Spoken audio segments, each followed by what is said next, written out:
Mr. Pearman from constituency 22. Speaker. 22. You have the floor. Michelle. Mr. Speaker, Yes. the opening words of this bill. Whereas it is expedient to abolish municipal elections. Whereas it is expedient to abolish municipal elections. This legislation is stripping the democratic rights of Bermudians. What is more, the government actions are swimming against the tide of global progress. And why do I say that? I say that because we live in a world where democracy is cherished and where democracy should be cherished. Because we live in a world where the people, yes, the people, rightly require a more direct voice in how they are governed.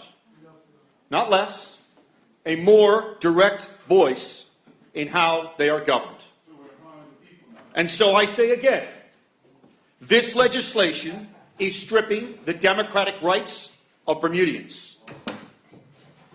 It is said by the proponents of this bill across the aisle that it is not an asset grab. No, it's not an asset grab by the government because the entities will remain, the corporations will remain. But with respect, Mr. Speaker, that is entirely the wrong question. It is not the right question. The right question is whether this bill will mean that the government will place the corporation and/or their assets on the government balance sheets. That is the right question. And that's the question that Bermudians across this island are smart enough to know the answer to. Mr. Speaker, this is happening on a day when our delicate economic balance has been thrown off balance and into turmoil. Is it wise to make decisions of this nature, of this substantive, fundamental, systemic change at a time like this? Mr. Speaker, this is a major violence upon the constitutional fabric of this island. This legislation is stripping the democratic rights of Bermudians, and I fear in my heart that Bermudians will look back on this with regret.